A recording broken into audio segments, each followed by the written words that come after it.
ഇന്ത്യയിലെ തങ്ങളുടെ പുതിയ പ്രതിഭാ കേന്ദ്രമായി പ്രഖ്യാപിച്ച BTSന്റെ ഏജൻസിയായ ഹൈബ് ഇന്ത്യയിലെ സംഗീത പ്രതിഭകളെ കണ്ടെത്തുന്നതിനും വളർത്തുന്നതിനുമായി ഹൈബ് ഇന്ത്യ ഓഡിഷൻ ഔദ്യോഗികമായി ആരംഭിച്ചു.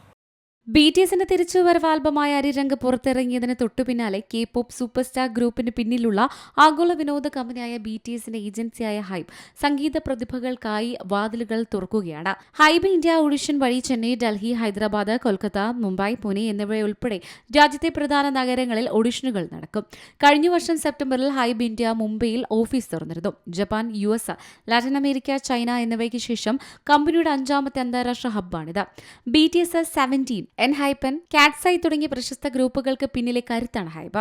അടുത്ത തലമുറയിലെ ആഗോള താരങ്ങളെ കണ്ടെത്തുന്നതിനും വികസിപ്പിക്കുന്നതിനുമാണ് ഇന്ത്യയിലേക്ക് ഏജൻസി ലക്ഷ്യം വഹിക്കുന്നത്. ഓഡിഷനുകളിലൂടെ തിരഞ്ഞെടുക്കപ്പെട്ട അപേക്ഷകൾക്ക് ഹൈബ് ഇന്ത്യയുടെ പരിശീലനത്തിന് പ്രവേശിക്കാനും ആഗോള വേദിയിൽ ഇന്ത്യയെ പ്രതിനിധീകരിക്കാനും അവസരം നൽകും. BTS ഉൾപ്പെടെയുള്ള നിരവധി K-pop ഗ്രൂപ്പുകൾ അപേക്ഷകരെയും പ്രതിഭകളെയും തിരഞ്ഞെടുത്ത് നിരവധി റൗണ്ട് ഓഡിഷനുകൾക്ക് വിധേയരാക്കി. തുടർന്ന് കഠിനമായ പരിശീലനത്തിലൂടെ രൂപീകരിച്ചതാണ്. ഇന്ത്യയിൽ ഗണ്യമായ ആരാധക വൃന്ദവും പ്രതിഭകളുടെ വലിയൊരു നിരയുമുള്ളതിനാൽ ഹോം ടർഫിൽ നടക്കുന്ന ഈ ഓഡിഷനുകളിൽ ഗണ്യമായ ജനപങ്കാളിത്തം ഉണ്ടാകുമെന്ന് പ്രതീക്ഷിക്കുന്നു. ഓൺലൈൻ, ഓഫ്ലൈൻ ഫോർമാറ്റുകളുടെ സംയോജനത്തിലൂടെയാണ് ഓഡിഷനുകൾ നടക്കുക.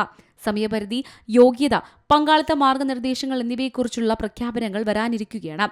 അഹമ്മദാബാദ്, ബംഗളൂരു, ചണ്ഡീഗഡ്, ചെന്നൈ, ഡൽഹി, ഗുവാഹത്തി, ഹൈദരാബാദ്, കൊൽക്കത്ത, മുംബൈ, പൂനെ എന്നിവയുൾപ്പെടെ പ്രധാന നഗരങ്ങളിൽ നേരിട്ടുള്ള ഓഡിഷനുകൾ ആസൂത്രണം ചെയ്തിട്ടുണ്ടെന്ന് ഹൈബ് ഇന്ത്യ സ്ഥിരീകരിച്ചു. അതേസമയം തന്നെയാണ് ഇന്ത്യ ഉടൻ തന്നെ ഒരു BTS സംഗീത പരിപാടിക്ക് ആതിഥേയത്വം വഹിക്കുമെന്ന റിപ്പോർട്ടുകളും പുറത്തുവരുന്നത്.